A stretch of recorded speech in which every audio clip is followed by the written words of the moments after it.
Construction की दुनिया में ना एक बहुत बड़ी लेकिन खामोश क्रांति हो रही है। एक ऐसी टेक्नोलॉजी जो हम जैसे बिल्डिंग्स बनाते हैं उस पूरे तरीके को हमेशा के लिए बदल रही है, और इसका नाम है बिल्डिंग इंफॉर्मेशन मॉडलिंग, जिसे हम शॉर्ट में कहते हैं बिम। लेकिन बिम को समझने से पहले एक बुनियादी सवाल पर गौर करते हैं। कभी सोचा है कि इमारतें अक्सर अपने तय बजट से ज्यादा महंगी क्यों हो जाती हैं? या फिर जितना समय लगना चाहिए उससे कहीं ज्यादा देर में क्यों बनती हैं? ये कोई छोटी मोटी बात नहीं है। ये कंस्ट्रक्शन इंडस्ट्री की एक बहुत बहुत पुरानी और बड़ी समस्या है। तो इस समस्या की जड़ कहाँ है? ये छिपी है हमारे पुराने तरीकों में। इसे हम कह सकते हैं एक टूटा हुआ ब्लूप्रिंट। अब सवाल यह है कि यह ब्लूप्रिंट टूटा हुआ क्यों है? चलिए इसी को समझते हैं। जरा सोचकर देखिए, एक आर्किटेक्ट है, एक इंजीनियर है और एक कॉन्ट्रैक्टर, और सब अपनी अपनी धुन में काम कर रहे हैं, अपने अपने अलग अलग कागजों के साथ। जब इनके बीच कोई तालमेल ही नहीं होगा तो क्या होगा? गलतियां होना तो तय है ना? और कंस्ट्रक्शन की दुनिया में तो छोटी सी गलती का मतलब भी आखिर में लाखों करोड़ों का नुकसान होता है। तो फिर इस पूरी गड़बड़ी का हल क्या है? जवाब एक शब्द में है, बिम। ये किसी इमारत का डिजिटल डीएनए तैयार करने जैसा है। और यकीन मानिए, ये सिर्फ कोई नया टूल नहीं है। ये इमारतों को बनाने और यहां तक कि समझने के तरीके में एक बिल्कुल बुनियादी, एक फंडामेंटल बदलाव है। इस फर्क को ना एक बहुत अच्छे उदाहरण से समझा जा सकता है। सोचिए, एक पारंपरिक 2D ड्राइंग क्या है? वो किसी बिल्डिंग की बस एक तस्वीर है, एक फोटो। लेकिन एक बिम मॉडल, वो उस बिल्डिंग का पूरा डीएनए सीक्वेंस है। मतलब ये सिर्फ एक दिखने वाला 3D मॉडल नहीं है। नहीं, ये एक इंटेलिजेंट मॉडल है, जहां हर दीवार, हर खिड़की, हर पाइप को पता है कि वो क्या है, किस चीज से बना है और उसका काम क्या है। सारी जानकारी उसी में है। और हाँ, ये बिम का आइडिया कोई रातों रात नहीं आया। इसका सफर काफी लंबा रहा है। इसकी शुरुआत हुई 70s में एक एकेडमिक कॉन्सेप्ट के तौर पर। फिर 80s में आर्किकैड जैसे शुरुआती सॉफ्टवेयर्स ने इसे वर्चुअल बिल्डिंग का नाम दिया। 2000 के आते आते ऑटोडेस्क, रेविट जैसे पावरफुल टूल्स ने इसे इंडस्ट्री में पॉपुलर बनाना शुरू किया।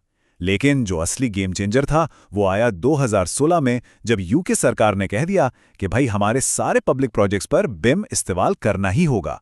बस वहीं से ये एक ग्लोबल स्टैंडर्ड बन गया। तो चलिए अब थोड़ा और गहराई में जाते हैं और बिम के उन मूल सिद्धांतों को समझते हैं जो इसे इतना ज्यादा असरदार बनाते हैं।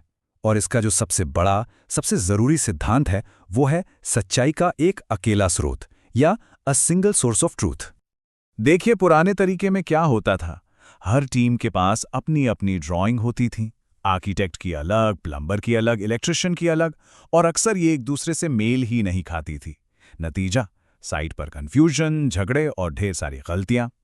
लेकिन बिम इस पूरी कहानी को ही बदल देता है। अब एक ही सेंट्रल इंटेलिजेंट मॉडल है, बस एक। और यही मॉडल हर किसी के लिए सच्चाई का इकलौता सोर्स है। इस इंटेलिजेंट मॉडल के असली ताकत ना इसकी कुछ खासियतों में छिपी है। पहली बात, हर चीज डेटा से भरी है। मतलब एक दीवार को पता है कि वो कंक्रीट की है या ईंट की। एक पाइप को अपनी लंबाई, चौड़ाई, मटेरियल सब पता है।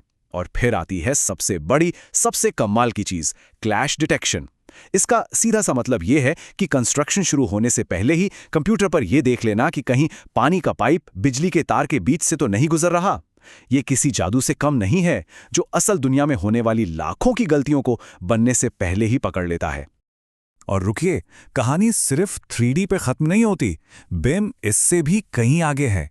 जब हम उस 3D मॉडल में टाइम यानी समय का डेटा जोड़ देते हैं तो ये बन जाता है 4D।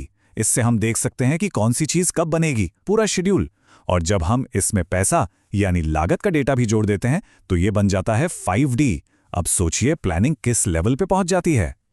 हो के पूर्व सीईओ पैट्रिक मैकलियमी ने इस पूरी बात को एक लाइन में बहुत खूबसूरती से कहा है। उन्होंने कहा, बिम हमें एक इमारत को 2 बार बनाने का मौका देता है, पहली बार डिजिटली और फिर दूसरी बार असल में। ये एक लाइन बिम की पूरी ताकत को बयां कर देती है।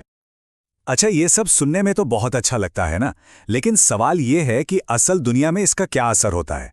तो चलिए अब कुछ ऐसे कमाल के प्रोजेक्ट्स देखते हैं जहां बिम ने वाकई में नामुमकिन को मुमकिन कर दिखाया। पहला उदाहरण है चीन का शंघाई टावर। ये दुनिया की दूसरी सबसे ऊंची इमारत है और जरा इसकी डिजाइन देखिए। एक घूमता हुआ, ट्विस्ट करता हुआ टावर। इसकी ज्योमेट्री इतनी ज्यादा कॉम्प्लेक्स है कि सोचकर ही सिर चकरा जाए। अब इस घूमते हुए टावर के अंदर सोचिए, हजारों पाइप्स, तारों और डक्ट्स का एक घना जाल बिछा है। बिम के बिना इन्हें साइट पर फिट करने की कोशिश करना एक बुरे सपने जैसा होता। लेकिन यहां बिम ने अपना कमाल दिखाया। क्लैश डिटेक्शन ने हजारों, जी हां, हजारों गलतियों को कंस्ट्रक्शन शुरू होने से पहले ही पकड़ लिया। और इसका नतीजा, टीम का बेशकीमती समय बचा और लाखों करोड़ों डॉलर्स भी बचे। चलिए अब एक और उदाहरण देखते हैं। कैलिफोर्निया यूनिवर्सिटी का सैन फ्रांसिस्को मेडिकल सेंटर। ये एक अस्पताल है और हम सब जानते हैं कि अस्पताल में गलती की कोई जरा भी गुंजाइश नहीं होती। यहां हर सिस्टम को परफेक्टली काम करना होता है। यहां बिम की प्रिसीजन यानी इसकी सटीकता का एक और जबरदस्त कमाल देखने को मिला।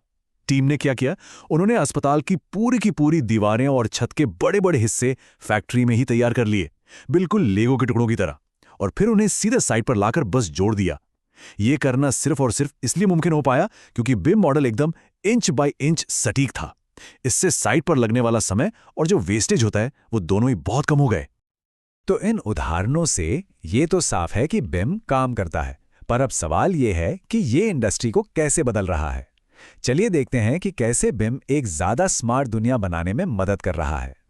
जरा इस आंकड़े पर नजर डालिए। यूके के 73% आर्किटेक्ट्स अब बिम का इस्तेमाल कर रहे हैं। 73%! ये आंकड़ा साफ साफ दिखाता है कि बिम अब कोई फ्यूचर की टेक्नोलॉजी नहीं है, ये आज की हकीकत है। इंडस्ट्री का नया स्टैंडर्ड बन चुका है। और सिर्फ इस्तेमाल ही नहीं, इसका बाजार भी रॉकेट की तरह बढ़ रहा है। अनुमान है कि 2030 तक बिम का ग्लोबल मार्केट $16 बिलियन का हो जाएगा। $16 बिलियन! ये बताता है कि दुनिया भर की कंपनियां इस टेक्नोलॉजी में कितना बड़ा फ्यूचर देख रही हैं। और आज की तारीख में बिम सिर्फ ड्राइंग बनाने का एक टूल नहीं रह गया है। नहीं, ये तो इनोवेशन की रीढ़ की हड्डी बन चुका है। इसी के दम पर डिजिटल ट्विन्स जैसी चीजें बन रही हैं, यानी असली बिल्डिंग की एक जीती जागती सांस लेती हुई डिजिटल कॉपी। और सोचिए, जब इसे VR और AR टेक्नोलॉजी के साथ जोड़ दिया जाता है तो आर्किटेक्ट और क्लाइंट्स इमारत बनने से पहले ही उसके अंदर सचमुच घूमकर उसे महसूस कर सकते हैं। कमाल है ना? तो अब आखिर में चलिए ये देखते हैं कि बिम के ये सिद्धांत हमें भविष्य में किस नई डिजिटल दुनिया की तरफ ले जा रहे हैं। देखिए, अभी तक हम एक बिल्डिंग की बात कर रहे थे, लेकिन अब ये सोच एक इमारत से आगे बढ़कर पूरे के पूरे शहर तक पहुंच रही है। बिम से CIM यानी सिटी इंफॉर्मेशन मॉडलिंग। जरा कल्पना करके देखिए, पूरे शहर का एक डिजिटल ट्विन, एक ऐसा मॉडल जिससे ट्रैफिक, पानी की सप्लाई, एनर्जी, हर चीज को एक साथ मैनेज और प्लान किया जा सके। तो आखिर में ये एक बड़ा सवाल हमारे सामने है। अगर एक बिल्डिंग का डिजिटल ट्विन इतनी सारी समस्याओं को सुलझा सकता है, तो सोचिए एक पूरे शहर के डिजिटल ट्विन से हम क्या-क्या हासिल कर सकते हैं। सच तो यह है कि इस टेक्नोलॉजी की संभावनाएं वाकई में असीम हैं।